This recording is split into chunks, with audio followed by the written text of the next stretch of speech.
This book because I know how to read and I can see. It's by Stephen Kuntz. It's a New York Times best-selling author of Liberty's Last Stand. It's The Art of War, a Jake Grafton novel, a superior military thriller, says Publishers Weekly. It's got a picture of an F-16 taken off. It's pretty badass. Matt gave it to me. Let's get it started. The waste catapults fired one after another, and two FA-18C Hornets launched into the clear early afternoon sky. They came together in loose formation as they climbed. They were soon checking in with the E-2 that had launched in the previous cycle. Its call sign was Moonglow. The leader of the two-ship section was Lieutenant Jerry Cracker Graham. His wingman was Lieutenant Junior Grade Dyson Wade, a quiet youngster with a diffident, respectful manner, so his squadron mates called him Mad Dog. War A307 Moonglow. The situation is fluid. The Chinese destroyer is apparently trying to swamp Filipino fishing boats around the shoal, and the Philippine patrol boat is at least an hour away. Roger, Cracker Graham said as he eyed his computer. The distance to Scarborough Shoal was 138 nautical miles.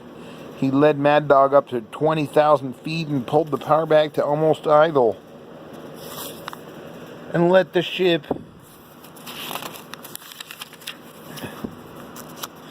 nose drift down a few degrees. Gotta save some fuel somewhere, he thought, as he wiggled in his seat to get comfortable. As the air intelligence officer had stressed at the brief conflict around Scarborough Shoal, a coral atoll about 120 nautical miles west of Luzon, was centered on fish. Filipino demand for fish was estimated to be a bit over 3 million tons a year. China was expected to produce 60 million tons of fish this year and import another 4 million tons to feed its people. All in all, nearly 500 million people reside within 300 miles of the South China Sea, the briefer had said this morning before they'd launched. And of necessity, fish is their main source of protein. Unfortunately, fish are a finite resource, and the South China Sea is already severely overfished. Geologists suspected there might be oil under the floor of the South China Sea.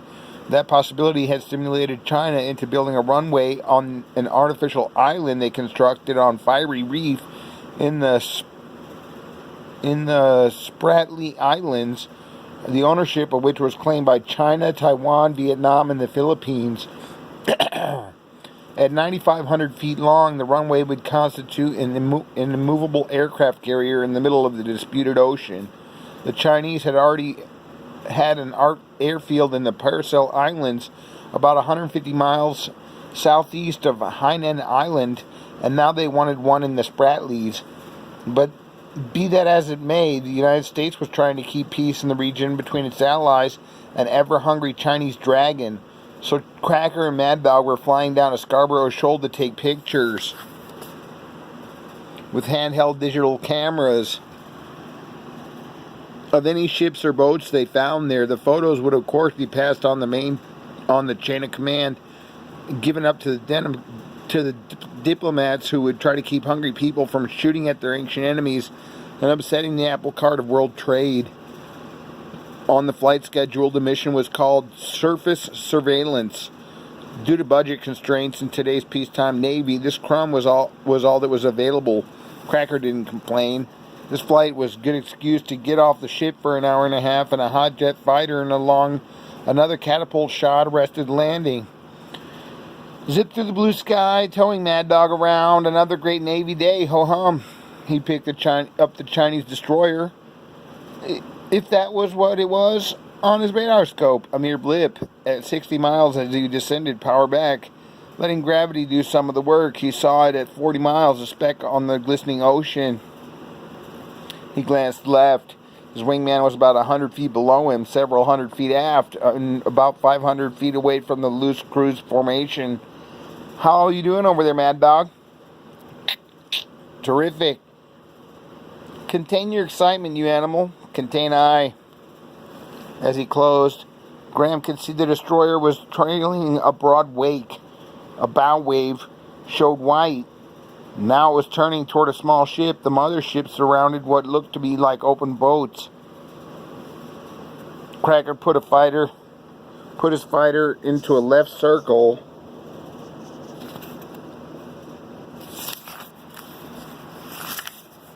around the ship at 3,000 feet. Mad Dog was high and out to right, probably at 5,000 feet. Cracker engaged the autopilot and fiddled with the camera and rode on a strap around his neck. Got it on, pointed, focused, and pressed the shutter. He held it down. It would snap several photos a second. As he watched through the viewfinder, he saw the destroyer swamp one of the fishing boats with the spreading bow wave and turn a smidgen toward the large mothership, which seemed to be trailing a net. It was perhaps doing 4 knots. The destroyer didn't slacken speed. It headed straight for the mothership, doing at least 30 knots.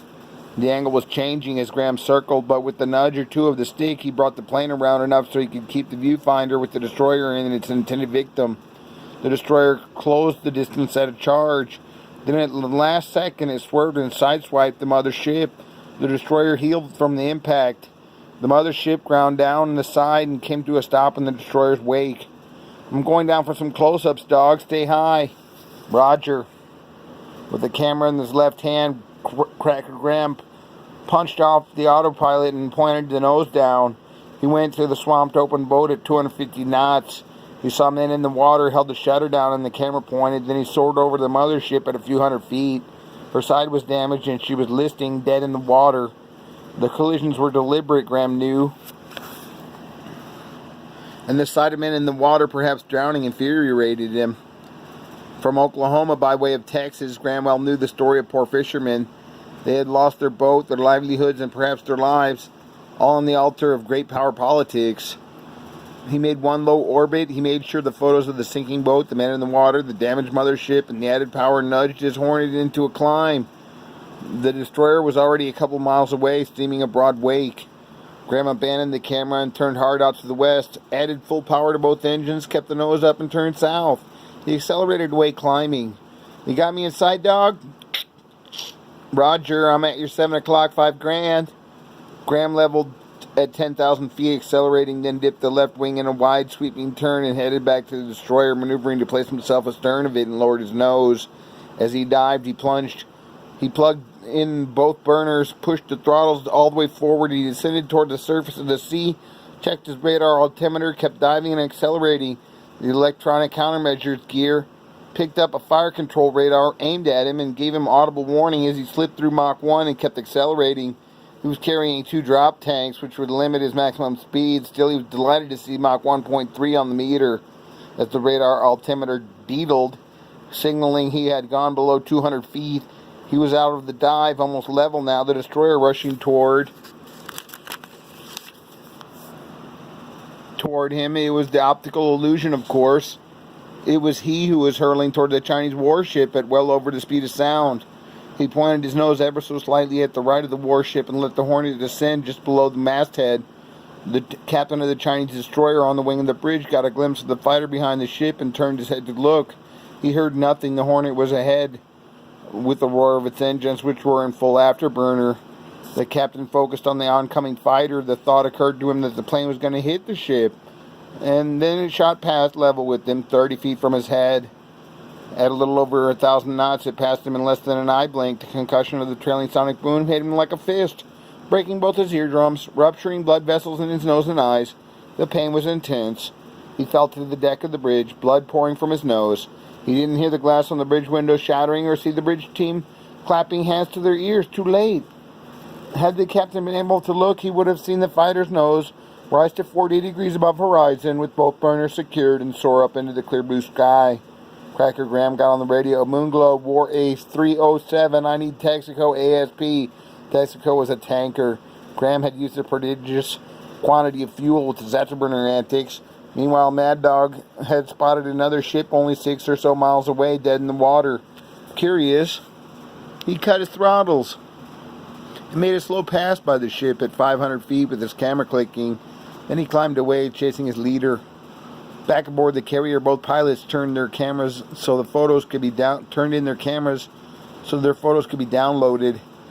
In the debrief, the Air Wing intelligence officer Graham mentioned that he made a low pass by the destroyer and told how the destroyer had locked with them at the missile guidance radar. He didn't tell the debriefer just how low he had gone. The pictures of the damaged Filipino ship, sinking boat, men in the water made the immediate splash. Immediate messages shot back and forth between the battleground commander and Washington. The battle group commander in Washington. The following day, Pentagon released 3 of these photos to the press. They were on the evening news 2 hours later. Another international incident. Mad Dog's photos were classified and not released.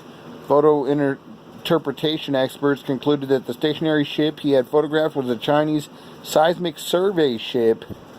And as the days passed, turned into weeks, the oil and gas exploration ship was photographed repeatedly by carrier aircraft and several P-8A Poseidon patrol aircraft operating from a base in the Philippines as it went about the business in the South China Sea near the Scarborough Shoal.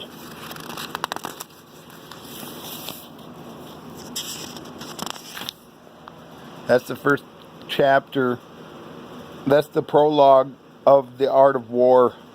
We're coming into chapter 1, where they attack where they're unprepared, go forth where they will not expect it. Sun Tzu. With that, we'll chill for a while in this fucked up little hellhole.